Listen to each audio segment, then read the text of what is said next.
What is your risk appetite? बिल्कुल risk नहीं लेने का।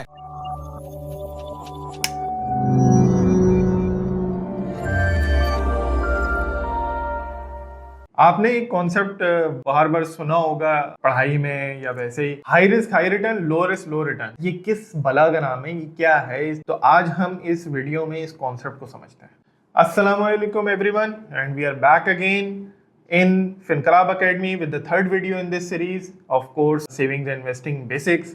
ऑल्दो एक ही दिन में सारी वीडियो शूट करी है, लेकिन तीसरी मरतबा आपको मुझे बोलना पड़ रहा है वेलकम बैक अगेन। सो पहली वीडियो में हमने बात करी थी कि सेविंग और इन्वेस्टिंग में फ़र्क क्या होता है। दूसरी वीडियो में हमने बात करी कि आपके पास सेविंग एंड इन्वेस्टिंग ऑप्शंस क्या क्या एग्जिस्ट करते हैं। थर्ड वीडियो में हम एक बहुत ही इंपॉर्टेंट कॉन्सेप्ट की तरफ जा रहे हैं, risk. So before you embark on your investing journey, आपने ये तो समझ लिया कि आपके पास सेविंग इन्वेस्टिंग ऑप्शंस क्या क्या मौजूद हैं, बट पहले आपको ये समझना पड़ेगा कि आपकी रिस्क एपेटाइट क्या, आप क्या क्या किस तरह का रिस्क अफोर्ड कर सकते हैं, ताकि फिर आप इस चीज को डिसाइड करेंगे कि मैंने कितने पैसे किस एसेट क्लास में लगाने हैं, क्योंकि हर एसेट क्लास का एक डिफरेंट लेवल ऑफ रिस्क होता है। तो अब इस वीडियो में हम आज जो बात करेंगे वो हम बात करेंगे पहली चीज कि आपकी ability versus willingness to take risk क्या है। इससे आपको थोड़ा सा अपना रिस्क समझ में आएगा कि आप कितना रिस्क अफोर्ड कर सकते हैं वर्सेस आपकी एक नेचुरल कुछ पर्सनैलिटीज होती हैं, कुछ अग्रेसिव पर्सनैलिटीज होती हैं, कुछ कंजर्वेटिव पर्सनैलिटीज होती हैं, तो आप कहाँ लाए करते हैं। तो एक इक्विलिब्रियम यहाँ पे एक बिल्ड करना होता है आपको।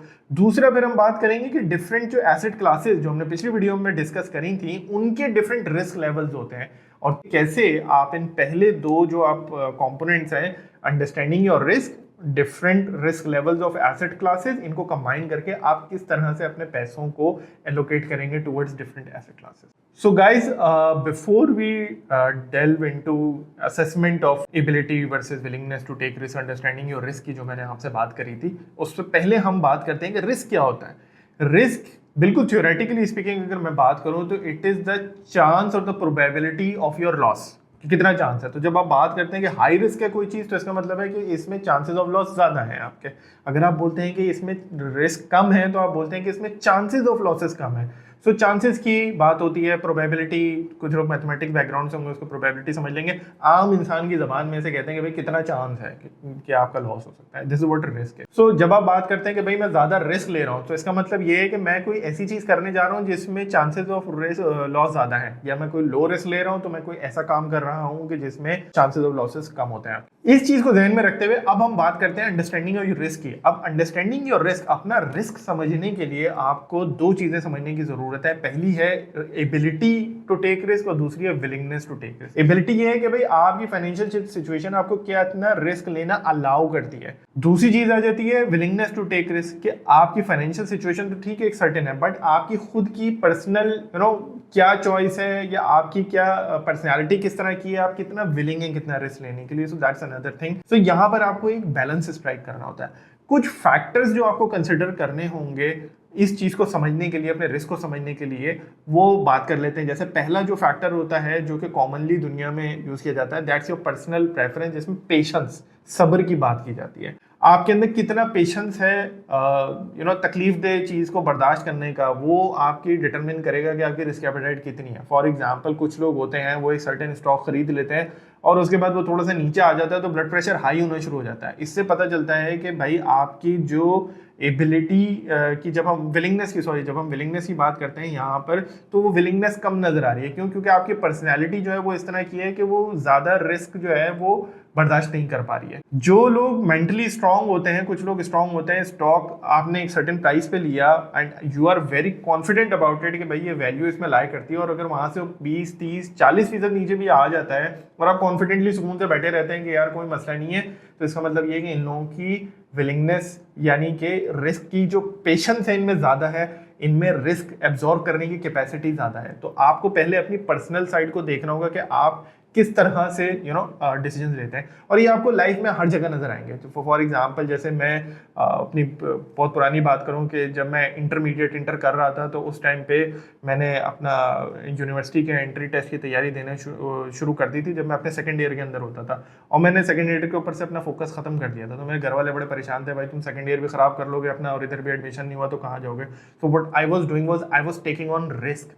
ये मेरी पर्सनैलिटी से निकल के आ रहा था। So I have been a risk taker my entire life. मैंने इस तरह की जॉब्स भी इस तरह की करी हैं जिसमें मैं रिस्क टेकर होता था। सो ये मेरी पर्सनैलिटी से एक चीज निकल के आ रही है कि मैं कितना रिस्क ले सकता हूँ। दूसरी जो चीज इसके अंदर आ जाती है वो आ जाती है कि आपकी फाइनेंशियल सिचुएशन क्या है। फाइनेंशियल सिचुएशन बड़ी इंपॉर्टेंट और क्रिटिकल होती है इस चीज को समझने के लिए। अब इसमें आपके ऊपर कोई लोन्स वगैरह तो नहीं है, फाइनेंशियल लायबिलिटीज तो नहीं है आपके ऊपर। वो डिटरमिन करेंगे आप कितना रिस्क ले सकते हैं। क्यों? क्योंकि पहला फर्ज आपका बनता है अपने लोन या लायबिलिटी को उतारना है। सो आपने अगर ऐसा करना है तो आप कम रिस्क लें। लॉजिकल सेंस यही कहता है आपका, ज्यादा रिस्की काम आप ना करें। और इसमें क्या क्या चीजें आ जाती है फाइनेंशियल सिचुएशन में, आपके ऊपर डिपेंडेंट्स कितने हैं। इन सम केसेस आप जैसे फॉर एग्जांपल आप recently straight out of your university, आपकी शादी नहीं हुई है, your parents are also earning, आपके ऊपर कोई लायबिलिटी नहीं है, घर का रेंट नहीं देना, आपने जो कमा रहे हो आप अपने ऊपर उड़ा रहे हो, सो अगर आपकी इस तरह की प्रोफाइल है, so your ability to take risk is higher, क्योंकि आपकी ये डिफरेंट फॉर्म ऑफ लायबिलिटीज को हम कह सकते हैं कि ये इस तरह की आपकी फाइनेंशियल सिचुएशन नहीं है कि there are dependents on you. On the other hand there might be someone, ऐसे लोग भी होते हैं जो कि बेचारे स्ट्रेट आउट ऑफ यूनिवर्सिटी निकल रहे होते हैं बट दे हैव डिपेंडेंट्स, उनके मदर फादर होते हैं, उनको सपोर्ट करना होता है, घर का रेंट देना होता है, इस तरह की चीज़ें होती हैं। वहाँ उनकी एबिलिटी टू टेक रिस्क होती है रिलेटिवली कम हो जाती है। जैसे जैसे आपकी एज बढ़ती जाती है, आपकी फैमिली होती है, आपके बच्चे होते हैं, so you need more, you have more people dependent on you, तो आपकी वहाँ पर ability to take risk naturally कम हो रही है। आपकी फाइनेंशियल और आगे आपकी और की किस तरह की ऑब्लिगेशन है। फॉर एग्जांपल आपका बच्चा है, वो यूनिवर्सिटी स्टार्ट करने जा रहा है आपको अरसे के अंदर, आपने उसके लिए फीस वगैरह भरनी है, तो आपको पता है कि भाई मेरे कैश आउटफ्लोज लाइंड अप है कुछ अरसे बाद, मुझे हर 6 महीने बाद, उसके हर सेमेस्टर के बाद मुझे इतने इतने पैसों की ज़रूरत है। तो नेचुरली अब आपकी रिस्क लेने की एबिलिटी जो है वो कम हो गई है, क्योंकि आपकी फाइनेंशियल सिचुएशन आपको अलाउ नहीं करती कि आप इस तरह का रिस्क लें। लेने को आप ले सकते हैं बट वो लॉजिकल नहीं है, आपको ऐसा काम नहीं करना चाहिए। सो इस तरह की सारी चीज़ों को आपको सामने रखना पड़ेगा कि कोई फाइनेंशियल लायबिलिटी लोन तो नहीं है आपके ऊपर कोई डिपेंडेंट्स हैं, आगे आउटफ्लोज किस तरह के लाइंड अप हैं जिनको आप अब जैसे बच्चों की एजुकेशन पर आप कॉम्प्रोमाइज़ नहीं कर सकते, जो मैंने आपको एग्जाम्पल दी। इस तरह की चीज़ों को आपको सामने से रखना पड़ेगा to understand your financial situation, और फिर देखना पड़ेगा कि भाई मैं कितना रिस्क ले सकता हूँ या ले सकती हूँ। इसमें जो थर्ड पार्ट आता है वो भी बहुत इंपॉर्टेंट है समझने के लिए, विच इज टाइम होराइजन। ये लोग, बहुत सारे लोगों को मैंने देखा ये कॉन्सेप्ट क्लियर नहीं होता। अब आप भी कंफ्यूज हो रहे होंगे कि टाइम होराइजन रिस्क को कैसे अकाउंट फॉर करता है। अगर आपके पास कोई एक सर्टेन अमाउंट सेव हुई भी है and you want to invest, but आपको पता है कि मुझे इन पैसों की जरूरत पड़ने वाली है इन द नेक्स्ट 3 मंथ्स और 6 मंथ्स और एक सर्टेन टाइम पीरियड बाद, वो कुछ भी हो सकता है। आपको अपने बच्चों की एजुकेशन फंड करनी है, आपको अपना घर बनाना है, तो आपने कॉन्ट्रैक्टर को पैसे देने, वो कोई भी लायबिलिटी हो सकती है किसी भी फॉर्म में, आपको वो पैसे आउटफ्लो आपका होना है जो कि आपको पता है मुझे पैसे चाहिए, तो नेचुरली आप ज्यादा रिस्क नहीं ले सकते हैं। खुदा ना खास्ता आपने कोई रिस्की काम कर लिया, कोई रिस्की इन्वेस्टमेंट में लगा दिया और वहाँ पे again as a discussed earlier के चांसेस ऑफ लॉस ज़्यादा हैं और वहाँ पे लॉस हो जाता है, तो आपका ये सारा जो कैश फ्लो, आपका जो मैचिंग थी वो एक इम्बैलेंस आ गया ना आपका। अब आप वो पैसे कहाँ से लाएंगे? तो आपका जो टाइम होराइजन है, आपका इन्वेस्टमेंट का टाइम होराइजन, वो भी बताता है कि आप कितना रिस्क ले सकते हैं। अगर आपका इन्वेस्टमेंट होराइजन 2 साल का है फॉर एग्जाम्पल, तो आप एक सर्टेन लेवल ऑफ कंपनी के अंदर, स्टॉक के अंदर इन्वेस्ट कर सकते हैं, क्योंकि आप कहते हैं कि अच्छा इसकी स्टोरी है 2 साल में अनफोल्ड होगी।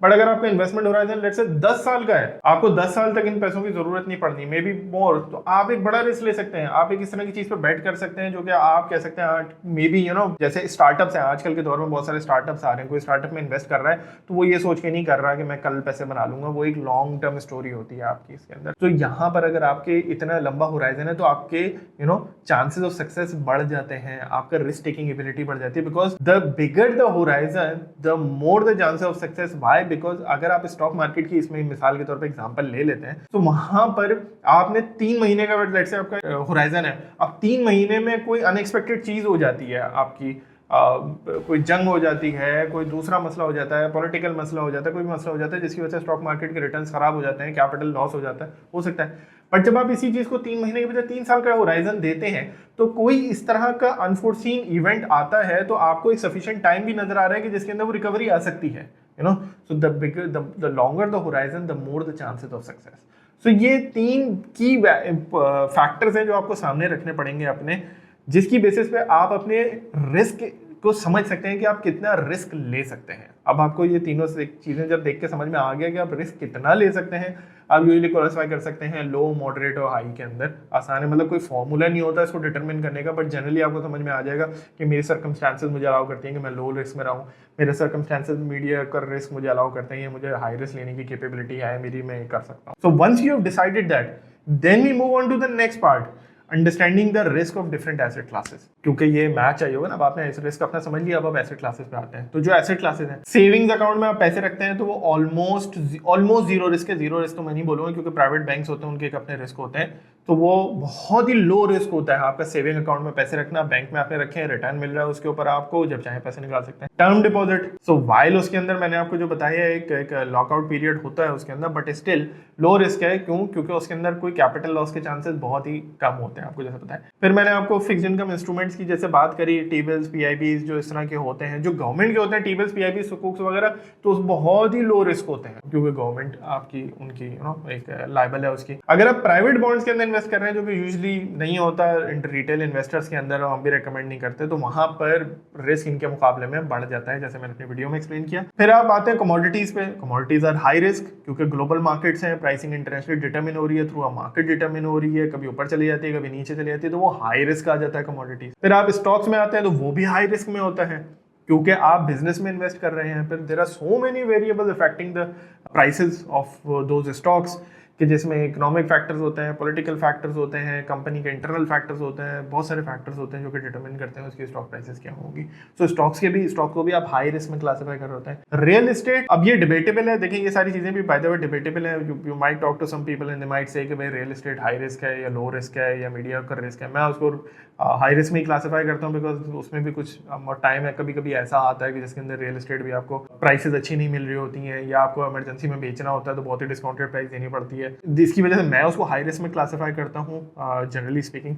सो ये डिफरेंट एसेट लेवल्स, एसेट्स के डिफरेंट रिस्क लेवल्स आ गए। अब आपने यहाँ से डिटरमिन किया कि भाई मेरा रिस्क लेवल क्या है, यहाँ से डिटरमिन किया कि जो मेरे पास सामने फाइनेंशियल एसेट्स या इंस्ट्रूमेंट्स मौजूद हैं इन्वेस्टिंग के लिए, इनका रिस्क लेवल्स क्या है। तो तीसरा काम मेरा ये है कि इनको मैच करके मैंने अपनी एसेट एलोकेशन डिटरमिन करना। अब आपने फॉर एग्जांपल डिसाइड किया ये सारी चीजें देखते हुए कि भाई मेरी रिस्क एपेटाइट जो है वो तो लो है, मैं ज्यादा रिस्क नहीं ले सकती हूँ या ले सकता हूँ, तो मेरे पास जो बिगर एलोकेशन मेरी जाएगी नेचुरली, वो जाएगी towards savings account, term deposits या fixed income instruments, money market funds. ये जो होते हैं ये भी आपके mutual funds, money market funds, ये भी एक एसेट क्लास है। ये यही है जो इन्हीं एसेट्स में बेसिकली इन्वेस्ट कर रहे होते हैं।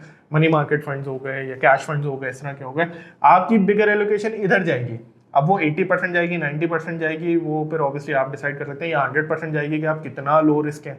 अगर आप बिल्कुल ही लो रिस्क हैं, आप जीरो रिस्क अफोर्ड ही नहीं कर सकते, तो फिर आप सिर्फ इन्हीं एसेट्स में जाएंगे। अगर आप लो रिस्क तो है बट आप कहते हैं कि थोड़ा सा मैं ठीक है एक रिस्क थोड़ा सा अफोर्ड कर सकता हूं, तो आपने मे बी 80% इधर लगा दिया बट 20% आपने स्टॉक्स में लगा दिया, या अगर आपके पास बड़ा कैपिटल है रियल एस्टेट में लगा दिया, यू नो।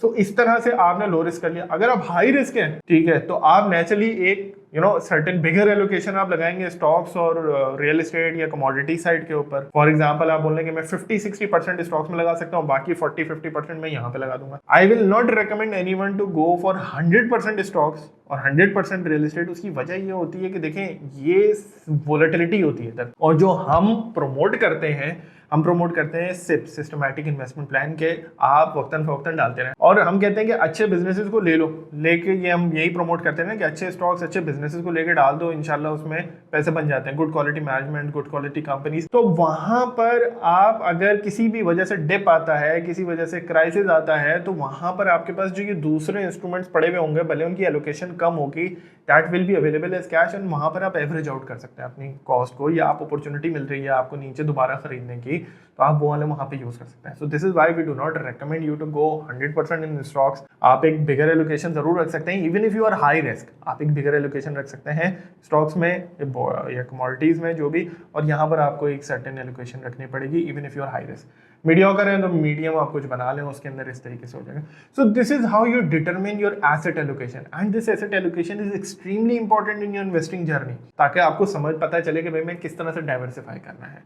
कुछ लोग क्रिप्टोज में भी इन्वेस्ट करते हैं, बट क्रिप्टोज की क्योंकि मेरी जीरो अंडरस्टैंडिंग है, so I will not comment on it, but again at least I know that they are very high risk, तो उसको उस हिसाब से आप देख के करें। आई होप आपको ये बात समझ में आई कि पहले आपने रिस्क किस तरह से अपना डिटरमिन करना है, क्या फैक्टर्स हैं उसके जिनको आपने मद्देनजर रखते हुए पेपर लें, पेन लें और लिखें इन चीज़ों को कि भाई मेरा पेशेंस मुझे कितना रिस्क लेना अलाउ करता है, मैं कितना ब्लड प्रेशर मेरा ऊपर नीचे होता है चीज़ें करके, मेरी फाइनेंशियल सिचुएशन मुझे कितना रिस्क अलाउ करती है, लिखें उस पेपर के ऊपर आप जाकर। आपका टाइम होराइजन कितना है ये भी चीज़ लिखें आप वहाँ पर जाकर।